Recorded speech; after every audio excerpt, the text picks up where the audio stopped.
기도하시겠습니다. 하나님, 우리 김민나 성도님을 통하여서 정주연 성도님을 우리 교회로 인도하여 주심을 감사합니다. 하나님께서 다 뜻이 있으셔서 계획이 있으셔서 주의 사랑하는 자녀를 우리 교회로 불러주신 줄로 믿습니다. 하나님, 하나님의 뜻이 속히 이루어지게 하여 주시옵시고 이 이름이 천국에서 빛나는 이름 되게 하여 주시옵시고 특히 우리 김민나 성도님에게 갑절의 은혜를 더하여 주시옵소서. 하나님, 우리 김영아 집사님, 김하영 성도 청년을 우리에게 믿음의 식구로 보내주심을 감사합니다. 이제 서로 환영하고 기뻐하며 우리가 함께 힘을 모아 하나님의 역사를 이루어가게 해주시고 주님 오시는 그날까지 우리가 연합하여 영적 전쟁에서 승리하게 하여 주시옵소서. 하나님, 이 땅에 긍휼의 은혜를 구합니다. 수해로 인하여서 너무 많은 우리의 이웃들이 아파하고 있습니다. 이 재앙을 거두어 주시옵시고 하나님 아버지 가족을 이룬 그곳에 성령님 찾아주셔서 위로하여 주시옵소서. 심히 어렵고 힘들고 곤고한 일을 당한 이 땅의 백성들을 위로하여 주시고 다시 희망을 가지고 일어날 수 있도록 하늘의 새 힘을 부어 주시옵소서. 하나님, 오늘 우리가 함께 모여 평안의 예배 드릴 수 있는 것은 당연한 결과가 아니라 하나님의 기적이고 은총인 줄로 믿습니다. 하나님을 기대합니다. 하나님을 소망합니다. 사모합니다. 하나님 임하셔서 우리 예배를 받으시고 말씀을 통하여 우리 가운데 큰 은혜의 역사, 생명의 역사를 이루어 주시옵소서. 한 영혼도 빈마음으로 왔다 빈마음으로 돌아가지 말게 하시고 예배에 놓으신 은혜로 충만함을 받고 돌아가게 하여 주시옵소서. 예수 그리스도 이름으로 기도합나이다. 아멘. 할렐루야. 하나님을 예배하기 위하여 주님 전에 오르신 모든 성님들을 진심으로 환영하며 축복합니다.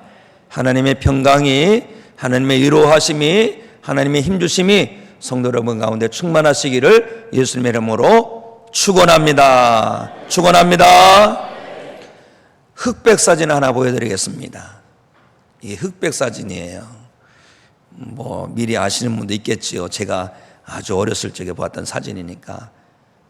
2차 세계대전 말미에 중국에서 어느 한 사진작가가 말을 타고 가면서 기도했어요. 하나님, 예수님 얼굴 한번 보면 제가 믿겠습니다.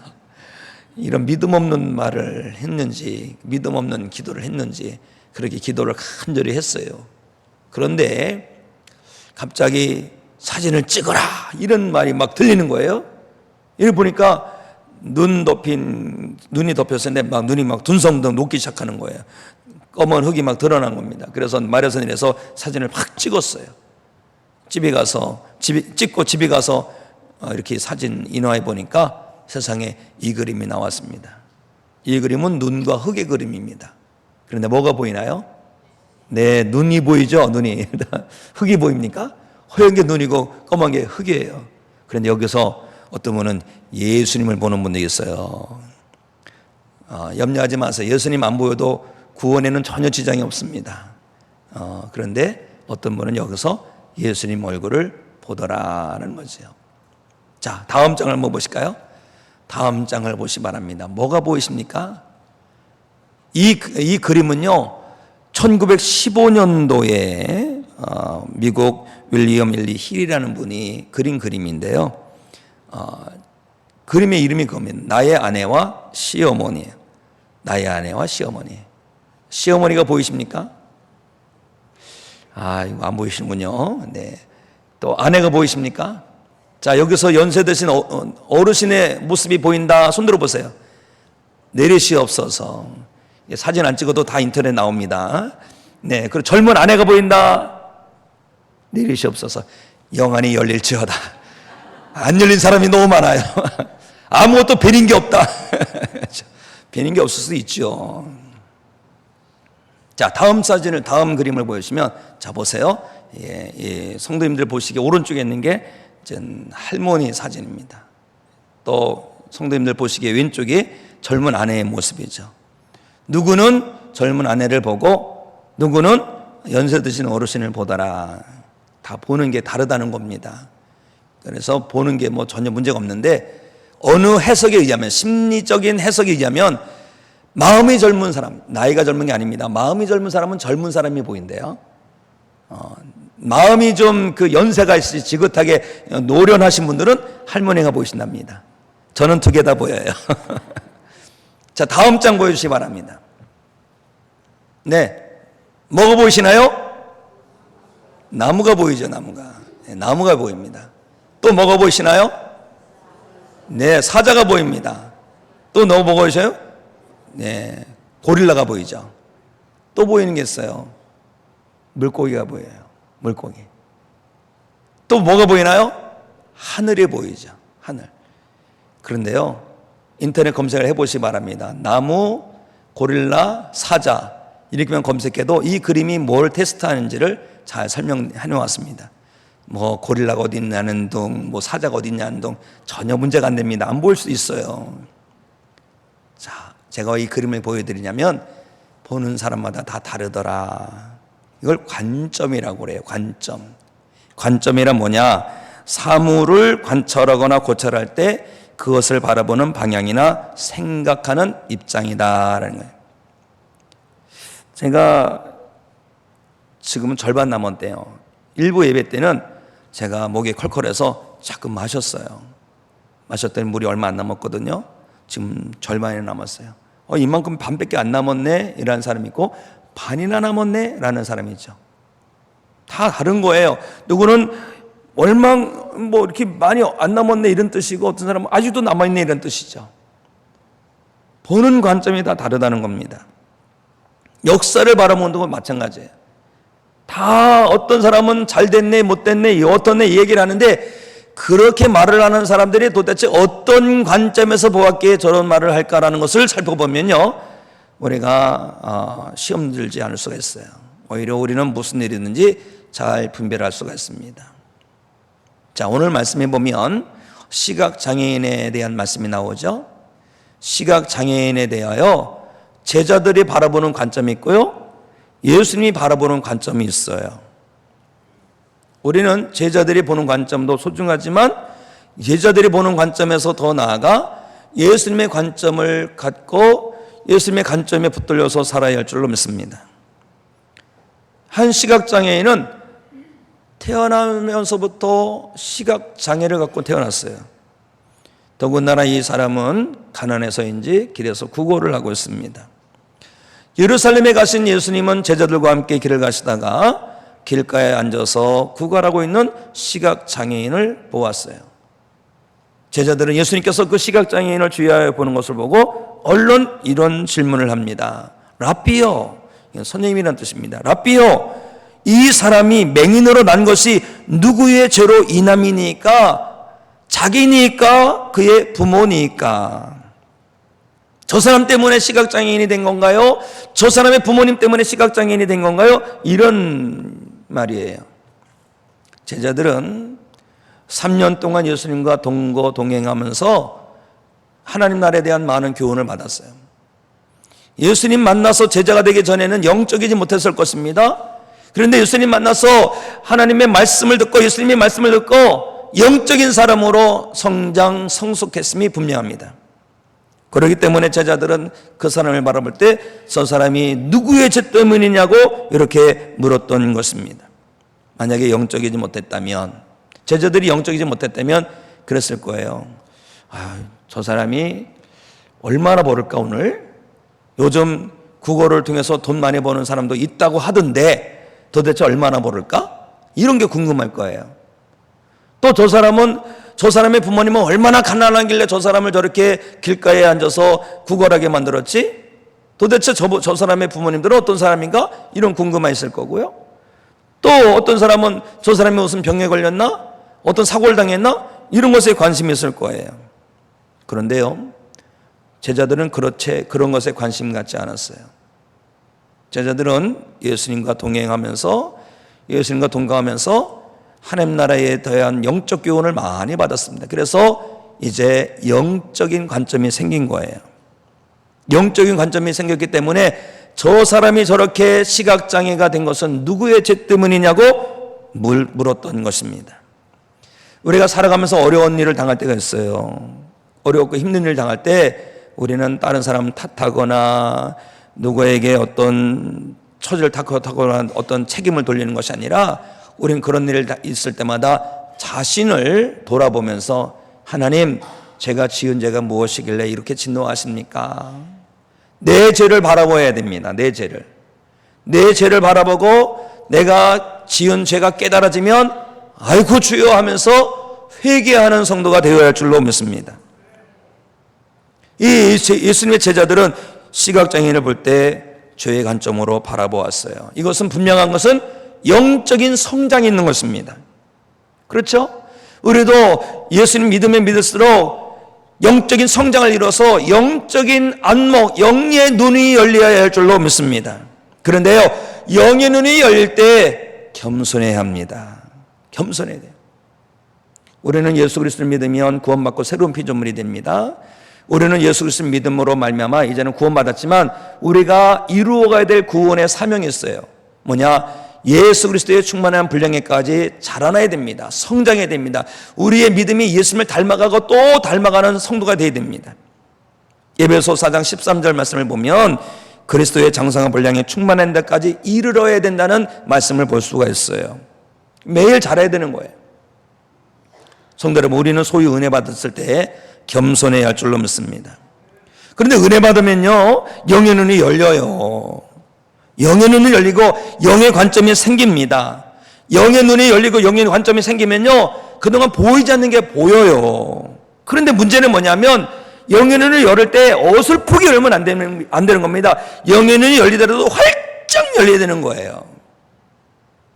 한 번은 제가 섬기던 교회에서 청소년들이 이제 수련을 하고 은혜 받고 왔어요. 성령 받고 은혜 받고 왔어요. 그래서 제가 그 아이들한테 그랬습니다. 너희들 은혜 받은 것 가지고 비판하거나 비판하지 말아라. 정죄하지 말아라. 영의 눈이 열리면 죄의 문제가 보입니다. 그래서 죄의 문제를 놓고서 막 비판하고 정죄하고 그러죠. 특히 아이들이 누구랑 가장 많이 살아갑니까? 부모님하고 같이 살아가요. 그동안에는 영의 눈이 열리지 않았기 때문에 부모님이 최고의 믿음인 줄 알았는데 영의 눈이 열리고 나니까 아이고 어머니 그렇게 믿어서 되겠어요? 이런 말이 막 10가지 나오는 거예요.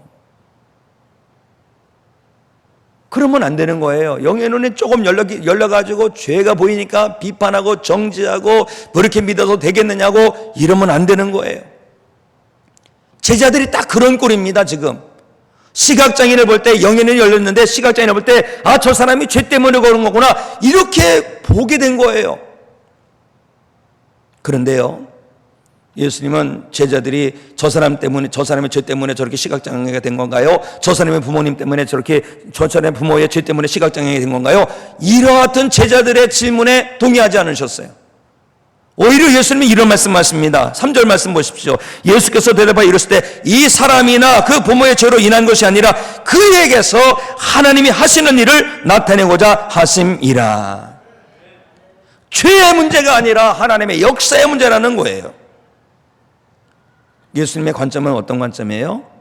하나님이 하시는 일을 바라보는 관점이에요. 하나님의 뜻, 하나님의 계획, 하나님의 마음을 바라보는 관점이에요.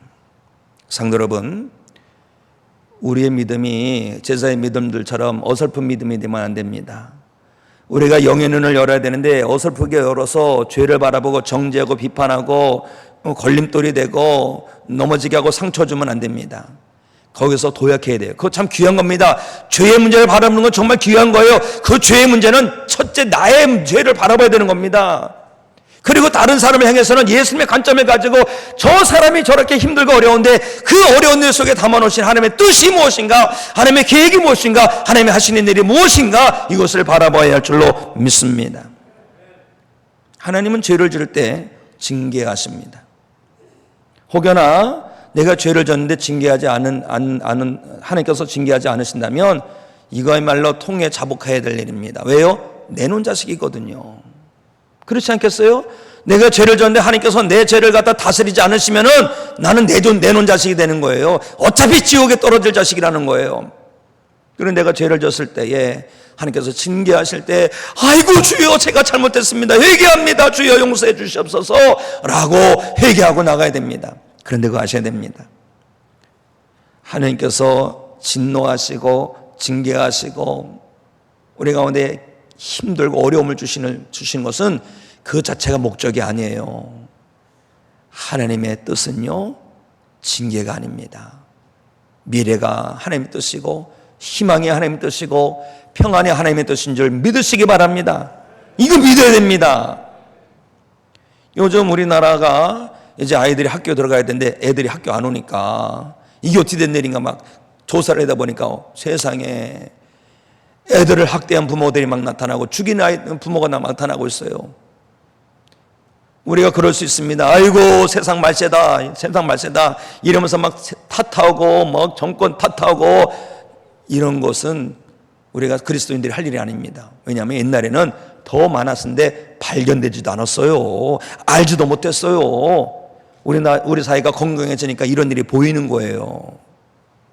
이런 일이 일어나지면 안 되겠지만 우리 사회가 좋아지고 있다는 희망을 가지시기 바랍니다. 그런데 왜 이런 말씀을 드리냐면 아이들을 매를 들 때 매 자체가 목적이 되는 부모도 있더라고요. 그런데 진짜 부모의 마음은 어때요? 진짜 자녀를 사랑하는 부모의 마음은 매 자체가 목적이 아니라 아이가 바르게 자라는 거잖아요. 훌륭한 사람으로 자라는 것이 목적이잖아요. 하나님도 마찬가지예요. 하나님도 마찬가지라는 거예요. 자, 예레미야 선지자를 통해서 주신 말씀을 보실까요? 예레미야서 29장 11절 말씀 다 함께 읽고 아멘합니다. 시작. 여호와의 말씀이니라 너희를 향한 나의 생각을 내가 아나니 평안이요 재앙이 아니니라 너희에게 미래와 희망을 주는 것이니라. 아멘. 할렐루야. 미래와 희망을 주시는 것이 하나님의 뜻이에요. 그렇기 때문에 우리도 어설프게 눈을 떠서 너 죄 지었구나 회개해라 너 그렇게 믿어서 되겠느냐라고 비판하고 영적으로 까고 무시하고 걸림돌 대고 상처 주고 넘어뜨리는 것이 아니라 안목의 성도님 힘들고 어렵지만 이것은 하나님의 재앙이 아니라 하나님께서 당신에게 향하신 미래요 희망이요 평안의 역사를 이루는 근거가 되는 것입니다. 이렇게 얘기를 해줘야 되는 거예요. 예수님은요 제자들이 누구의 죄 때문입니까? 라고 질문할 때 그것이 아니야 그것이 아니야 하나님이 하시는 일을 나타내고자 하심이야 라고 분명히 말씀해 주셨어요. 자 9절 말씀 3절 말씀을 보실까요? 예수께서 이르시되 이 사람이나 그 부모의 죄로 인한 것이 아니라 그런 것이 아니라 그에게서 하나님이 하시는 일을 나타내고자 하심이라. 저는 여기서 삶의 지혜를 하나 얻었어요. 우리가 사람들을 만나서 이런 대화를 나눌 때 하나님 뜻이 아닌 것에 대해서는 그것이 아니야 라고 분명히 말해야 합니다. 그것이 아니야. 우리가 어른들에게 순종해야 되겠죠. 자녀들 어른들 순종해야 됩니다. 그러나 못된 어른들이 있어요. 애들이 끌고 가는 어른도 있어요. 그럴 때는 그것이 아니야 안 돼 이런 것도 자녀들에게 가르쳐야 됩니다. 우리가 살아가면서 어떤 사람들이 하나님의 뜻이 아닌데 그것을 주장한다면 우리가 침묵하면 안 됩니다. 그것이 아닙니다. 하나님의 뜻은 그것이 아닙니다. 하나님의 뜻은 우리에게 희망을 주는 것이고 미래를 주는 것입니다. 이런 것을 우리가 선포해야 할 줄로 믿습니다. 직장 생활할 때 되면 평안하면 좋겠는데 막 딴지 거는 사람이 꼭 있어요. 군대 생활할 때도 보면 꼭 고문관이 한 명 있어요. 그런데 그러다 보면 우리 마음에 막 부글부글 끓고 갚아줘야지 갑절로 갚아줘야지 또 상사면 에이 내가 막 더럽다고 하면서 사표를 확 던지고 나오면서 막 그러고 싶죠. 그런데요 이거 아셔야 됩니다. 마귀 사탄 마귀는요 우리가 나쁜 상황 처했을 때 더 나빠지게 하기 위해서 사악한 마음을 주어요. 우리가 어떻게 됩니까? 나쁜 마음 그렇게 막 갚아주고 싶은 마음 내던지고 싶은 마음이 들었을 때 과연 그 마음에 하나님의 계획이 있는가 살펴봐야 됩니다. 하나님의 뜻이 아니면 그것이 아니야 내 자신에게 선포하고 그 가운데서 하나님의 역사를 바라보는 성도가 되어야 할 줄로 믿습니다. 우리는 모든 일에서 하나님의 뜻, 하나님의 계획, 하나님의 마음을 살피는 믿음이 되어야 할 줄로 믿습니다. 예수님께서는요, 그것이 아니야, 하나님께서 하시고자 하시는 일이 있어, 이렇게 말씀을 하시고 제자들에게 4절 5절 말씀을 주셨어요. 4절 5절 말씀 우리 함께 읽습니다. 시작. 때가 아직 낮음에 나를 보내신 이의 일을 우리가 하여야 하리라. 밤이 오리니 그때는 아무도 일할 수 없느니라. 내가 세상에 있는 동안에는 세상의 빛이로라. 아멘. 예수님은 하나님께서 자기를 보내셨다는 거예요. 그리고 빛의 일을 하신다는 거예요. 빛의 일이 하나님께서 보내신 뜻이라는 것입니다. 빛의 일이 뭡니까? 어둠의 일을 물리치는 거죠. 빛이 임하면 다 어둠이 다 사라지는 것입니다. 예수님은 철저하게 하나님께서 보내신 뜻을 받들어 살겠다는 거예요.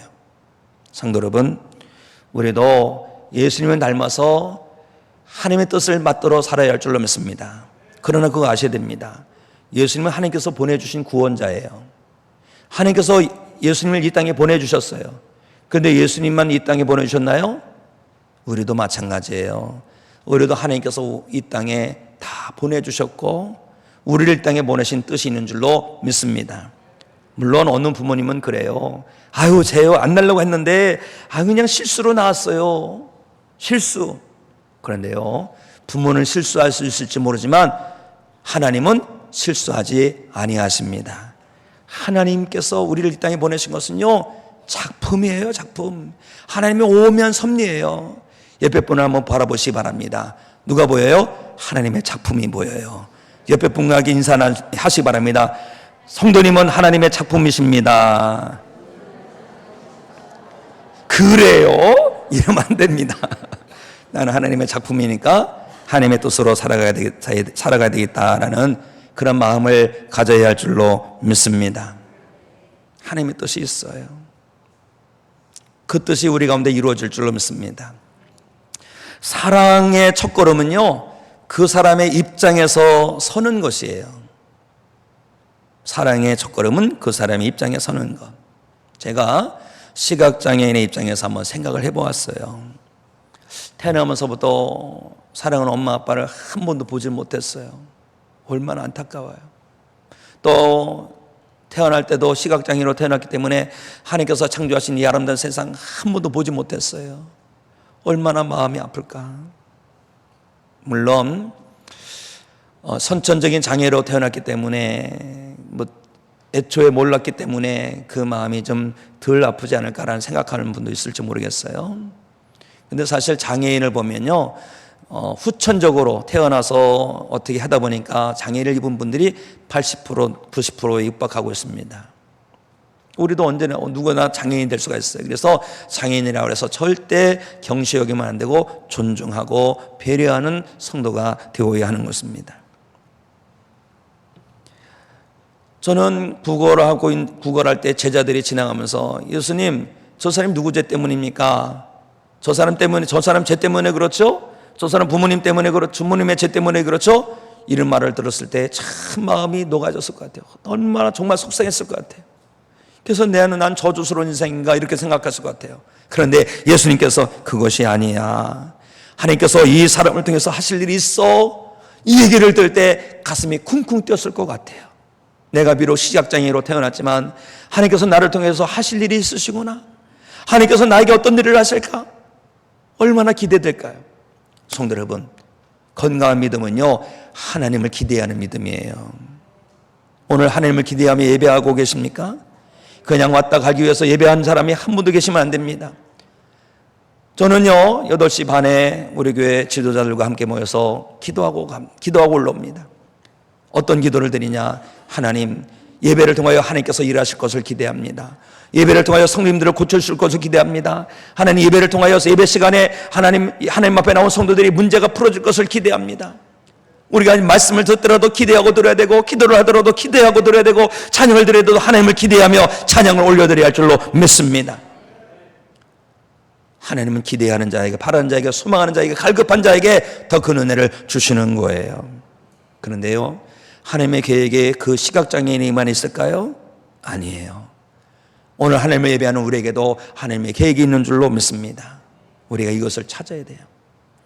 하나님께서 내 삶 가운데 이루고자 하시는 뜻이 무엇인가, 나를 통해 이루고자 하시는 뜻이 무엇인가, 이것을 발견하고 그 사명을 통하여서 하나님의 역사를 이루어가는 믿음의 인생이 되기를 주님의 이름으로 축복합니다. 예수님은 세상의 빛으로 오셔서 빛의 역사를 이루셨어요. 빛의 역사가 뭔지 아세요? 마귀의 일을 멸하는 거예요. 요한에서 3장 8절 말씀을 보시면 알 수 있습니다. 마귀의 일을 멸하러 왔느니라. 어둠의 역사를 멸하시고 사망의 역사를 멸하시고 마귀의 역사를 멸하시고 생명의 역사를 이루신 분이 예수 그리스도세요. 세상의 빛으로 오셔서 예수님은 그 일을 이루셨어요. 그런데요, 예수님께서 우리를 향해서 어떤 말씀을 하신 줄 아세요? 우리가 세상의 빛이라고 하십니다. 자, 마태복음 5장 14절 말씀을 함께 읽습니다. 시작. 너희는 세상의 빛이나 세상 산 위에 있는 동네가 숨겨지지 못할 것이요. 아멘. 예수님은 세상의 빛으로 오셨고 예수님 말씀하시기를 우리는 세상의 빛이라고 하셨습니다. 우리가 이 말씀을 믿음으로 받고 빛으로 오신 예수님께서 우리를 대신해서 십자가 죽으시고 사망 권세를 이기시고 부활하셨으며 승천하신 것을 믿고 다시 오실 예수님을 기다리고 있는데, 주님께서 다시 오셔서 우리를 불러주시기까지, 우리를 영접해 주시기까지 우리는 작은 예수가 되어서 예수님께서 이루어 가셨던 세상의 빛된 사명을 이루어가는 성도가 되어야 할 줄로 믿습니다. 우리가 작은 예수가 되어서 세상의 빛으로 살아갈 때 우리가 나가는 것마다 어둠의 역사가 물러가게 될 것이고 마귀의 역사가 물러가게 될 것이고 생명의 역사가 일어나게 될 줄로 믿습니다. 우리는 마귀의 종이 아니라 예수 그리스도의 종이에요. 하나님 나라 일꾼입니다. 예수님처럼 세상의 빛으로 나아가 마귀의 일을 멸하는 성도 되시기를 주님의 이름으로 축복합니다. 예수님께서는 이렇게 세상의 빛으로 오셨고 세상의 빛으로 온 일을 이루신다고 말씀하시고서는 그 시각장애인에 나가가셔서 침을 딱 뱉으셨고 진흙을 읽으셨어요. 그리고 그 눈에다가 딱 발라주셨어요. 그리고 말씀하십니다. 실로암에 가서 씻으라. 자, 6절 7절 말씀 우리 함께 읽습니다. 시작. 이 말씀을 하시고 땅에 침을 뱉어 진흙을 이겨 그의 눈에 바르시고 이르시되 실로암 못에 가서 씻으라 하시니, 실로암은 번역하면 보냄을 받았다는 뜻이라. 이에 가서 씻고 밝은 눈으로 왔더라. 아멘. 예수님께서 이 땅에 사시는 동안에 많은 병자를 고쳐주시는데 다 똑같지가 않아요. 어떤 분은 말씀으로만 고쳐주셨고, 어떤 병자는 안수해 주셔서 고쳐주셨고, 어떤 분은 손가락을 귀에다 이렇게 꽂으시고 고쳐주셨고, 어떤 사람은 막 손가락을 혀에다 넣어가지고 고쳐주셨어요. 어느 때는 즉각적으로 고쳐주시기도 하시고 어느 때는 뜸을 들이기도 하시고, 다 똑같은 방법으로 은혜가 임한 게 아니에요. 마찬가지입니다. 오늘 하나님께서 우리에게 은혜 주시고 계신 줄로 믿으시면 아멘하시기 바랍니다. 하나님께서 우리에게 은혜 주시거든요. 하나님께서 역사하시거든요. 그런데 하나님의 역사가 다 똑같을까요? 아니에요. 천차만별이에요. 어떤 분은 찬양을 통해서 은혜 받기도 하고, 어떤 분은 기도 중에 은혜 받기도 하고, 어떤 분은 말씀으로 은혜 받기도 하고, 어떤 분은 안내위원이 반갑게 맞아준 것으로 은혜 받기도 하고, 우리에게 은혜 주신 방법은 참 다양합니다. 저는 성님들이 아멘 하면 은혜 받더라고요. 한번 아멘 해보실까요? 막 은혜가 된다, 은혜가 돼. 다 은혜가 다르다는 거예요. 분명한 것은 하나님 은혜가 우리 가운데 임하고 있다는 것입니다. 오늘 예배를 마치고 돌아가실 때 은혜 충만한 가운데 돌아가시기를 주님의 이름으로 축원합니다. 그런데요, 예수님께서 진흙을 이겨서 힘으로 진흙을 이겨서 눈에 바르시고 보내시죠. 실로암에 가서 씻으라. 그런데 말씀을 보면 예수님이 항상 고쳐주실 때마다 그 사람의 믿음이든지 고쳐달라고 청하는 사람의 믿음이든지 믿음을 보는데 이 사람에 대해서는 믿음에 대한 말씀이 하나도 없어요. 단지 가서 씻으라는 거예요. 그리고 나중에야 믿음에 대한 말씀이 있어요. 38절 말씀. 이르되 주여 내가 믿나이다 하고 절하는지라. 38절 말씀. 그거 다 끝난 다음에 믿음에 대한 말씀이 있어요. 근데 중요한 게 있습니다. 뭐가 중요한지 아세요? 이 사람은 믿음이 없었지만 예수님의 말씀에 순종하고 갔다는 거예요. 순종하고 가서 순종하고 씻었다는 것입니다. 눈에 보이지 않으니까 도듬도듬해서 실로암 못에 갔어요. 그리고 씻었어요. 씻었더니 순종했더니 눈이 밝아졌더라.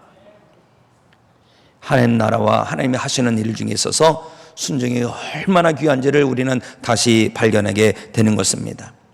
지난주 말씀 생각났습니까? 항아리에 물을 채우라는 예수님의 말씀에 하인들이 아귀까지 꽉 채우니까 물이 변하여 포도주가 되지 않았습니까? 문둥병 걸린 나아만 장군이 7번 몸을 씻으라니까 7번째 다 씻고 나왔더니 어린아이 같은 살이 됐지 않습니까? 순종이 하나님의 역사를 일으킵니다. 순종은 하나님의 기적의 은혜를 활짝 여는 열쇠더라라는 것입니다. 사랑하는 성도 여러분, 혹여나 하나님의 말씀이 임하였는데 순종하지 않은 것이 있습니까? 이제라도 순종하시기 바랍니다. 받은 말씀에 대하여, 받은 사명에 대하여, 받은 사역에 대하여 순종하시기 바랍니다. 때가 되면 하겠다는 그런 말로 변명하거나 합리화하거나 미루지 마십시오. 오늘 말씀을 듣고 순종하면 시각장애인이 눈이 열린 것처럼 성도님들의 삶이 하나님의 은혜로 열리게 될 줄로 믿습니다. 이제라도 순종하고 나가는 성도만 되시기를 주님의 이름으로 축복합니다. 그런데 예수님께서 그 시각장애인을 보낸 곳이 어디입니까? 실로암이에요. 실로암. 보내심을 받았다는 것입니다. 실로암은 번역하면 보냄을 받았다는 뜻이라. 우리에게도 실로암이 있음을 믿으시기 바랍니다. 우리가 어디로 보냄을 받은 줄 아십니까? 교회예요, 교회. 여기가 실로암입니다. 여기서 하나님 말씀을 들고 순종하는 성도 되시기 바랍니다. 또 우리가 보냄받은 곳이 있어요. 가정입니다. 가정에 가서 하나님의 말씀을 순종하여 살아야 할 줄로 믿습니다. 일터가 실로암이에요. 그곳에 가셔서 주님의 말씀 순종하여 살아내셔서 세상의 빛으로 살아내시고 그리스도의 일꾼으로 살아내시고 그리스도의 편지로 살아내시고 그리스도의 향기로 살아내는 성도 되시기를 주님의 이름으로 축복합니다. 그런데 그거 아십니까? 우리에게 영원한 실로암이 있습니다. 자, 요한복음 8장 말씀을 보시면 한결같이 언급되는 말씀이 있어요. 나를 보내신 아버지, 예수님이 보냄을 받았다는 거예요. 보냄 받은 것이 어디입니까? 실로암이에요. 예수님이 우리의 실로암이 되는 줄로 믿으시기 바랍니다. 우리는 예배를 통하여 예수님께 나가야 되는 거예요. 실로암 되시는 예수님께 나가서 그것을 말씀 순종하여 예수님 꽉 믿고 예수님 안에 거하며 주신 말씀마다 순종하여서 우리에게 부으신 하나님의 은혜를 목격하고 내고 삼고 누리며 살아가는 성도가 되어야 할 줄로 믿습니다. 우리에게 영원한 실로암 주심을 감사하고 신뢰함 되신 예수님 앞에 나아가 예수님과 동행하고 예수님 안에서 순종하여 살아가는 하나님의 자녀들이 되시고 백성들이 되시기를 주님의 이름으로 축복합니다.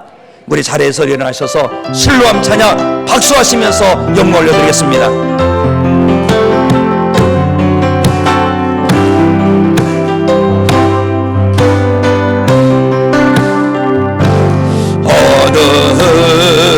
밤에 캄캄한 밤에 새벽을 찾아 떠난다. 종이 울리고 닭이 울어도 내 눈에는 오직 밤이었어. 우리가 처음 만난 그때는 차가운 새벽이었어. 주님 마음속에 영영 있음을 나는 느낄 수가 있었어. 오 주여 당신께 감사하리라. 실로암 내게 조심은 나에게 영원한 사랑 속에서 떠나지 않게 하소서. 오 주여 오 주여 당신께 감사하리라. 실로암 내게 조심은 나에게 영원한 사랑 속에서 떠나지 않게 하소서. 이 시간에 주신 말씀을 들고 기도합니다. 두 손 높이 들고 주여 한번 크게 주고 기도합니다. 주여 하나님 아버지여, 우리에게 신뢰함 주심을 감사합니다. 우리에게 교회가 우리에게 주신 신뢰함이요, 우리의 가정이 우리에게 주신 신뢰함이요, 우리의 일터가 우리에게 주신 신뢰함인 줄 믿습니다. 우리가 또한 예수 그리스도를 우리에게 주신 영원한 신뢰함이 되는 줄 믿습니다. 신뢰함 주심을 감사합니다. 신뢰함에 나아가 우리가 순종하여 살게 할 수 없어서, 신뢰함에 나아가 우리가 주님 말씀 붙들고 살 때에 하나님의 살아계심을 경험하게 하여 주시옵시고, 우리의 입에 오신 은혜가 무엇인지 발견하게 하여 주시옵시며, 현재를 우리가 살아가도록 인도하여 주시옵소서. 하나님 아버지여, 우리에게 영의 눈을 열어주시옵소서. 영적인 안목을 열어가여 주시옵소서. 죄를 보는 바로보는 관점이 되게 하시고, 더 나아가 예수님의 관점을 내 관점 삼게 하여 주시고, 어떤 일에서든지 하나님의 뜻을 발견하게 하시고, 하나님의 마음을 발견하여 주시옵시고, 하나님의 격을 바라보게 하여 주시옵시고, 하나님의 뜻이 아니면 뜻이 아니라고 선포할 수 있게 하여 주시옵소서. 하나님 아버지여, 우리가 말씀에 순종을 원합니다. 주신 말씀 준종하여 살아가는 믿음의 삶이 되게 하여 주시고, 순종할 때에 우리에게 우리에서 입에 오신 은혜가 이것이 내 은혜를 누리게 하여 주시옵소서. 하나님 감사합니다. 감사합니다. 오늘 말씀을 해주셔서 감사합니다. 속도를 주신 도를 주시옵소서. 역사해 주시옵소서. 하나님 아버지, 우리 가운데 은혜 베풀어 주심을 감사합니다. 영의 눈을 열어주심을 감사합니다. 죄를 죄로 보게 하여 주시옵시사. 우리 가운데는 죄를 벌어보며 내용은 어찌할꼬 회개하게 하여 주시옵시고, 거기서 더 나아가 예수님의 영의 눈을 보고 우리가 갖게 하여 주시옵소서. 무슨 일에서든지 하나님의 일하심을 보게 하여 주시옵소서.